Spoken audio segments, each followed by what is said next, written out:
Hello အားလုံးပဲမင်္ဂလာပါရှင်ပေါ့နော်ကဲဆိုလို့ရှိရင်ရမင်းဆန်ကတော့ကြော်ညာပို့ပေါ့နော်ဒီကြော်ညာပို့ပဲဖြစ်ပါတယ်တခြားကြော်ညာတော့ပထမဆုံးကြော်ညာဦးပဲပေါ့နော်ကြော်ညာလည်းဆိုပေမဲ့ဟိုလိုမျိုးမဟုတ်ပါဘူးဒါကိုချစ်တဲ့အမပေါ့နော်ကိုအမကဒီအထက်ဆိုင်ဖွင့်လာတာကြာပြီပေါ့နော်တော်တော်လေးကြာနေပြီဒီဂျပန်မှာဖွင့်လာတာကြာနေပေါ့နော်ဒါပေမဲ့ကိုက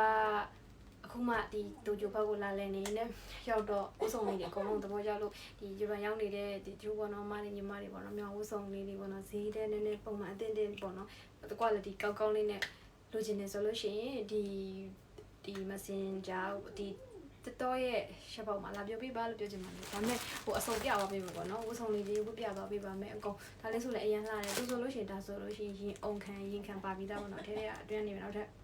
ဝတ်စရာမလိုပေါ့နော်ဒီဝတ်စုံလေးဆိုလည်းအရင်လှတယ်ပေါ့နော်ဒီထမင်းလေးဆိုတော့တော်လှရှစ်အဲ့အကောင်လုံးကိုပြသွားပါပဲရှစ်အဲ့တော့ဝတ်စားတွေထားတဲ့နေရာကိုပြန်ရှက်လိုက်ပြပြပါမယ်။ကြည့်ပေးပါအောင်ရှင်။ကဲဒါတော့ဘောနော်ဒီအမဖွင့်ထားတဲ့အဝတ်စင်ပေါ့နော်ဒီဇိုင်းတွေအဆုံးရှိတယ်ဒါကတော့ကိုမှွေထားတာပေါ့နော်ကိုမှွေထားတာပဲဖြစ်ပါတယ်ဒီအောက်မှာလေးပေါ့နော်အဝတ်စားတွေကအများကြီးပဲအတော်ဆုံးတယ်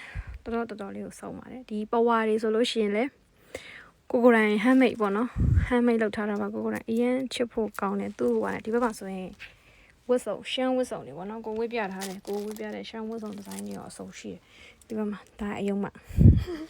ဒီကအယုံမဒီဘက်ကအယုတ်ထီအမနဲ့အထီနဲ့နော်ဒီဘက်မှာလည်းရှိပါတယ်အစုံရှိပါတယ်ဒီဇိုင်းလို့ကိုဝတ်ပြသွားမယ်ပေါ့နော်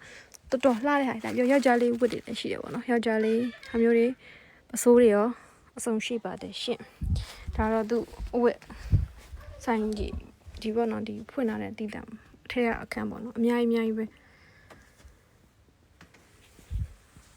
စစ်စရာကောင်းတဲ့အင်ကြီးလေးတွေကိုပေါ့နော်ဝတ်ပြပေးတော့ပါမယ်လို့ပြောချင်ပါတယ်ရှင်ကျေးဇူးများတင်ပါတယ်ပေါ့နော်မတွေ့ပါ bye bye